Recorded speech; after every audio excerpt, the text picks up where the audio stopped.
Shots fired! Shots fired! Believe it or not, what you're seeing is not body camera footage. It's actually a new gameplay trailer from Unrecord, a first-person shooter unlike anything we've ever seen before, using Unreal Engine 5 and the power of Lumen to make a photorealistic game like something Twitter has never seen, and I think that's why it got over 50 million views in just a single day, because it's clear we're reaching a new heights for photorealism when it comes to real-time rendering and video games.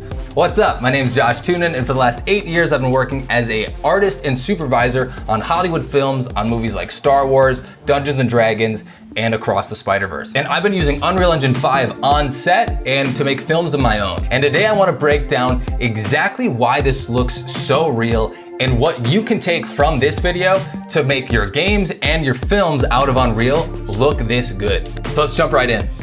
So right at the beginning, something about this already screams realistic, and off the bat, I can tell you there's two reasons why. And I think everything I've noticed in this is really going down to recreating the crappiness of a body camera to a perfect level. The first one is the fisheye lens that they're applying to this. It's pretty extreme here. If you look at how much the top of this building is arcing. This is something that's easy to forget when you're inside a game engine the entire time. You're gonna have perfect boxes, perfect geometry everywhere. You would expect just a straight line, and immediately they start to break that. If you wanna do this yourself in Unreal, you have to create a post-process material and then assign that material in your post-process volume that's in your scene. I won't get too in depth because there's some other tutorials out there, but I've included the material graph of an example here to do the same exact fisheye distortion, and there's also a free download in the description.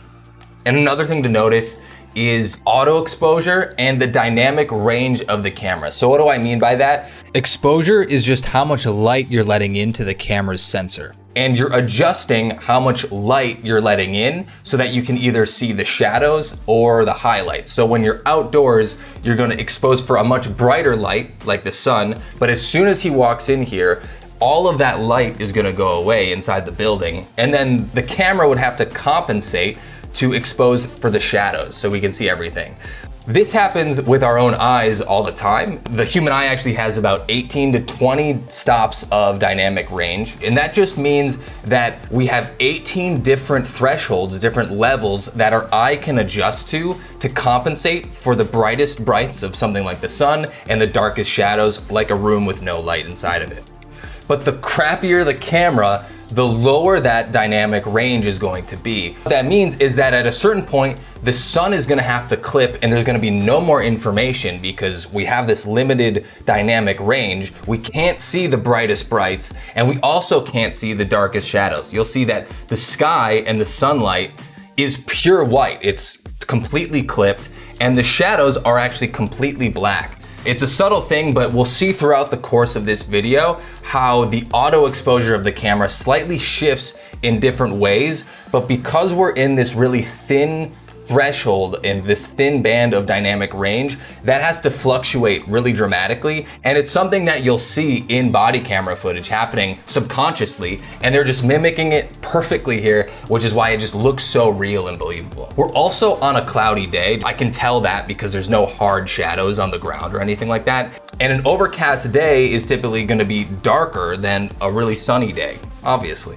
But even on an overcast day like this, if I just step through the frames here, watch how the sky gets darker and the exposure starts to shift down. And as that exposure shifts down, we actually reveal more trees. The sky was clipping so much that it was actually hiding all of these really thin trees and branches in the background. So let's go into slow motion as he walks through the door here. So as he walks in, you can see already the ground is starting to get brighter as the auto exposure is shifting. As he goes inside further into these darker, shadowy areas, the sunlight gets brighter, and that's because of the auto exposure of the camera here.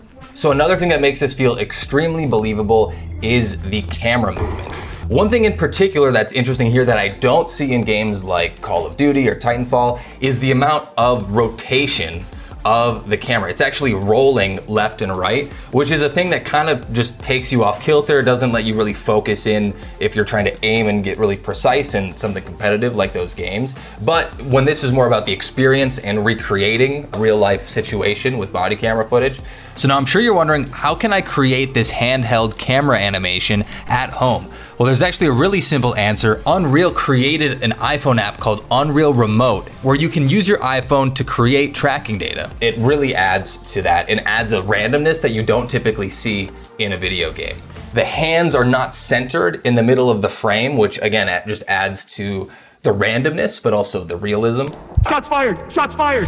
The textures here are obviously super detailed. You get all these really nice and detailed spec hits right here. The specular here is coming because there's a window, this really bright light behind him. So we can feel that reflection of this really bright light behind us. But at the same time, look at how dark his hands are. There's literally no information in this section here because it's a black suit, a black gun. This also has to be one of the most realistic. Recoil of this gun here drives the hands to move all around in different places, which is very believable. There's also no muzzle flash here, which is really interesting. If you've ever shot a gun, you typically aren't actually going to see a muzzle flash. It's a thing that you see in Hollywood movies. It looks really cool, a nice big explosion at the front of the gun. But when you have a handgun, something like this, like a 45 caliber, there's not gonna be a gigantic muzzle flash like you might see with more military grade rifles. And you can see how the smoke travels from the barrel of the gun, and as he moves forward, the smoke travels behind him. It's not just a 2D card that kind of floats out there like you might see in visual effects. Each little puff of smoke is traveling back in space, which is definitely a Niagara simulation here. Very simple, but very effective when you combine the character animation, the movement of the camera, and throw everything together in the scene. Another thing here that's interesting, but pretty subtle, is the cone of light from the flashlight that he has. There's an actual shape to this, and they found a way to take off the CG stink from something like this, like a spotlight, which typically would have a very uniform cone coming out. If you use an IES light, this is a thing pretty typical in visual effects, and they have this in Unreal Engine as well. You can upload real life profiles which will shape the direction of the light and how that is sent out so that it's not a uniform soft cone of light, but it mimics the glass coating in front of a flashlight, which is typically going to be pretty uneven. And because of that, you'll have spots in the middle which are really focused light, so it's brighter, and it'll have different rings at different depths depending on where the glass would be. Just having this in here, it doesn't have to be perfect, but it adds that little bit of randomness and helps make it feel believable.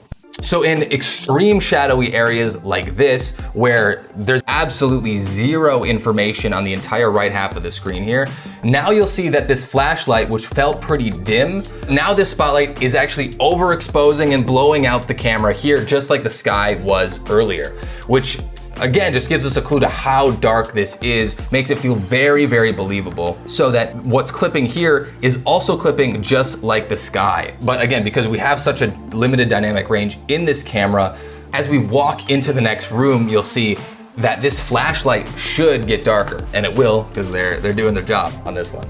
And if you were wondering, hey, wait, is this real footage? Is this a video game? The few areas where you can just start to see it not quite mimicking real life is just in areas like this, and you don't quite get a sense of shadow underneath. Characters interact with shadows differently. They're just not as dynamic. Lumen just takes a little bit of time to catch up to movable actors like these characters. I'm nitpicking at this point, but again, just as something to kind of learn from here.